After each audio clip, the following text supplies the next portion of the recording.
Hi, I'm Fatima Gomez, Special Projects at TMASF Connects, and I'm here with Jennifer Pollard, Chief Operating Officer. Hi. We are excited to introduce our new interview series with Bay Area Air Quality Management District on topics such as air quality, the Spare the Air program, and climate change.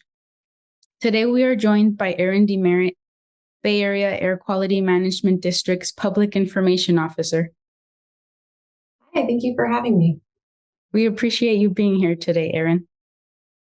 TMASF Connects proudly helps commuters and remote workers comprehend the transportation options that minimize traffic and contribute to better air quality. Since the BAAQMD's Spare the Air program began in 1991, TMASF Connects has taken an active role in distributing awareness about Spare the Air updates and sending alerts to our members. We have discussed a wide range of topics related to air quality. As our meeting with BAAQMD comes to an end, we'd like to discuss what each of us SF residents can do to help maintain our air quality clean. Looking ahead, what is the most important message the Air District wants to share with us? Well, I think the most important thing for people to remember is that air pollution is harmful to our health. And it's really good to stay informed about air quality so that we can protect our health from high levels of pollution. As fire season continues, residents can visit the Air Now Fire and Smoke map to see real-time air quality readings in their area. And the link to find that map is fire.airnow.gov. Really good one to bookmark and keep on hand. Another thing to remember is that our actions as individuals, they have a big impact on how healthy our air is here in the Bay Area. The best things you can do to keep the air clean in your community all year round are to drive less and avoid burning wood. Thank you for those tips, Erin. Yeah, Erin, I was just going to ask you, what behaviors or changes should Bay Area residents consider and hopefully implement? But I think you've covered that, don't drive, trying to keep everything safe. But do you think it's just too late to implement any of these behavior changes? No, it's never too late to make changes that positively impact air quality and the climate. The best thing you can do to improve air quality is to drive less, take transit, carpool, work remotely, ride your bike, and walk for short trips. Not just on Spare the Air days, but every day. These things all have a huge impact on the air that we breathe. And on the other side, not burning wood is another big way to keep the air in your neighborhood, but also inside of your home clean and healthy to breathe, especially during the colder winter months.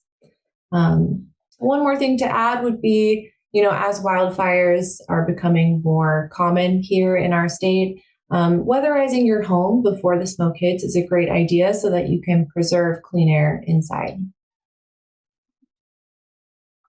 Great. Thank you for your tips. So, Erin, to wrap up, are there any types of changes we should be on the lookout for in relation to BAAQMD? Yeah, there are quite a few exciting things happening at the Air District. We've talked a lot about wildfires, and we are working to open clean air centers across the region. So those will be public spaces. They could be, schools, libraries, community buildings, things like that. Spaces where residents can come, spaces that are already in their neighborhood, easily accessible to them, places where they can come to find respite from poor air quality, especially during wildfires. So we just opened the first Clean Air Center in Bayview Hunters Point last month, which is super exciting. And we do expect about 300 clean air centers to be open throughout the region by next wildfire season. So that's one thing we have coming up. We're also working to secure additional grant funding for residents in impacted communities to purchase electric vehicles.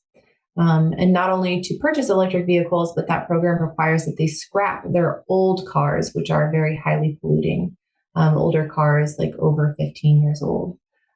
So that's another thing we have in the works. And maybe the final thing would be that we are preparing to officially nominate Eastern San Francisco as an Assembly Bill 617 priority community, which would mean that we could start partnering with that community to create an emissions reductions plan to not only reduce emissions, but improve health outcomes in Eastern San Francisco. Those are exciting changes, Erin. Very exciting. That is a wrap for our conversation with Bay Area Air Quality Management District. Thank you, Erin, for taking the time to answer our questions. Thank you so much for having me. Thanks, Erin. We hope you found our videos helpful. Make sure to visit the Bay Area Air Quality Management District website at baaqmd.gov.